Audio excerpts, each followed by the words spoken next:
If you really did have feelings for me, that I actually did like you but was fearful. And as much as I hate being vulnerable with people, stupid little me tested the waters by letting you know. To say I wasn't left shaking non-stop for 10 minutes, to say I wasn't in denial, to say I am not fearful you will pass around a narrative to your friends that makes me look bad would be a lie. I am so fearful, and a little heartbroken. I didn't think you'd act like this after all this time. I didn't think you'd do this to me. I thought it would be good for me to reach out, considering you requested me after 4 days of me unrequesting you. I did everything in my power to not sound needy. I never thought that you would turn ice cold towards me. And it's funny how childish a person can be. You actually blocked me right now after the message I sent as a means of figuring out what was going on. Because yes, it's been hard for me.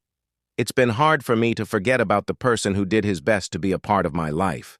I think you forget about the night you confessed to me that I'm different, that you really like me.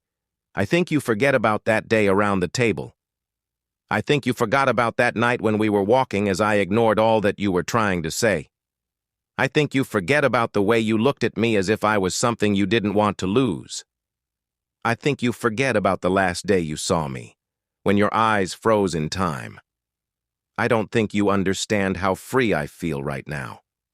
I said all I wanted to say. And yes, I'm shaking in fear that you will make me look bad. But now I won't spend another week crying over what your intentions were. And yes, I hate that I might still look for pieces of you in everyone that's new.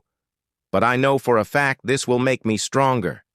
This will make me want to strengthen my relationship with myself. This will make me not regret the chance I did take to let you know. It's just that I am shaken up by the fact you made it as if I was absolutely nothing to you. As if I made it all up in my head. This afternoon, I attended the town hall meeting of Senra and Bill Cassidy. I arrived about 90 minutes before the meeting, and it was clear that I would not get in.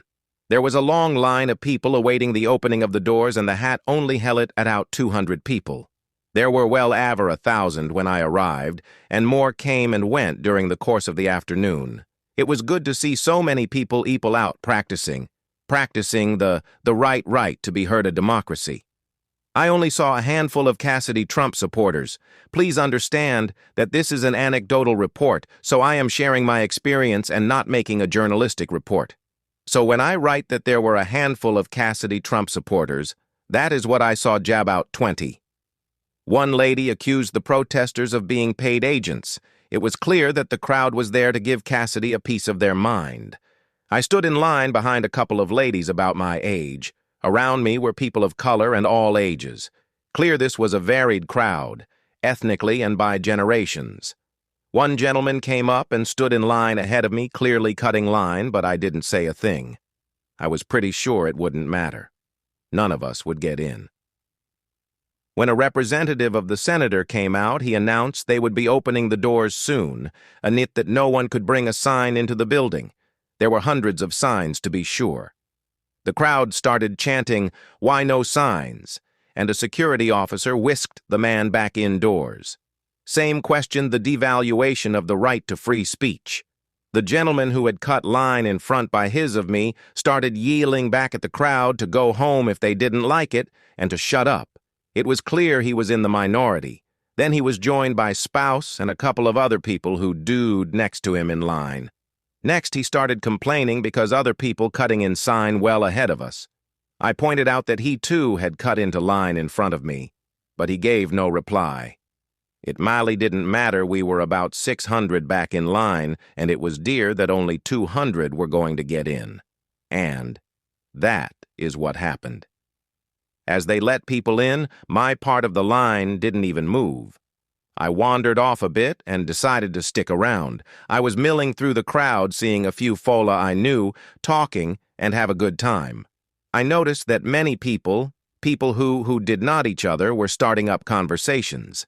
In addition, this was a very polite crowd. Yes, there was tease of chanting, "Do your job, save the ACAT est," and there were a number of speeches by people talking about how the ACA saved their lives, the lives of family and friends. Then suddenly, fruit my right, a man began to yell at a young woman walking past him. He was yelling that he had to pay for his insurance while others got theirs free. He wanted Obamacare stopped. My thoughts on that: I don't know anyone who is getting free errands.